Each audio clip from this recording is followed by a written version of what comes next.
Can science and religion coexist? Science and religion have a notoriously fractious relationship, each spouting fundamental truths from either side of an ideologically inscribed line. But to Monsignor Marcelo Sanchez Sorondo, the Chancellor of the Pontifical Academy of Sciences, this dichotomy is an unhelpful construct perpetuated by fundamentalists on both sides of the aisle. To him, faith and objectively vetted knowledge are the complementary pursuits of a curious mind. If you have great faith, you are very interested in more knowledge, he contends. If you have great knowledge, you want to know more about. In a wide-ranging discussion, Sorondo demystified the supposed culture wars, stoked a few fires himself, and previewed some of the issues that the Academy will be taking up in future sessions. With a refreshingly open understanding of the scientific enterprise, Sorondo argues against a literalist interpretation of Christianity's foundational text. Is the Bible a scientific book? No, he says. They used the knowledge of science they had at the time, but today we can use other forms.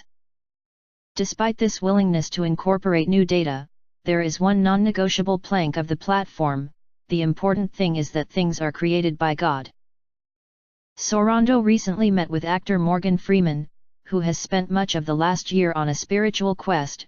The interdenominational findings of the Walkabout are profiled in the 6-part Story of God miniseries, which kicks off Sunday, April 3 on the National Geographic Channel.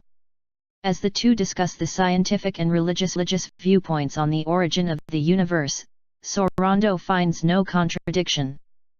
What happened before the Big Bang? He asks rhetorically. Creation has nothing to do with the Big Bang. Pope Francis, who occasionally charges the Academy with topics to study, but mostly keeps his distance, has been a strong supporter of efforts to limit the effects of human-induced climate change, which will disproportionately harm the world's poor. And while the current pontiff has expressed this viewpoint with new passion, the idea itself is nothing new for the Vatican.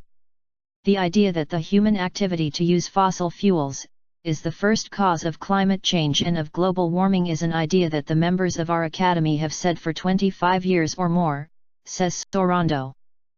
Last year, the Pope met with UN leaders and called on the international organization which Sorondo characterizes as modern civilization's most important institution to strike all carbon-emitting fuels from the global energy portfolio. Regarding the criticism these meetings drew, it's only in the minds of some Tea Party people that don't understand anything. Climate change and particularly the social justice repercussions remains a focus for the Academy, but it's a crowded docket. Other items on the agenda include inquiries into sustainable development, energy, stem cells, and genetics, and perhaps most intriguingly, artificial intelligence. Can robots have a conscience, and to what extent will their proliferation change what it means to be human?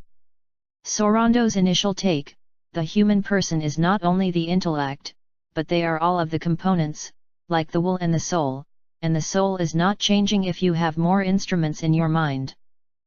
Sorondo exudes a sense of scientific fatalism, if not unbridled optimism. He maintains that scientific knowledge and faith-based understanding are two sides of the same coin, and, indeed, that modern science was born in the context of the Christian faith. He recognizes that technology is advancing, and that many of the concomitant changes are demanding answers to long-standing philosophical and religious questions. By bridging the supposed divide between science and the Church, Sorondo is hopeful that both perspectives can move forward in the mutual interest of better understanding the world around us.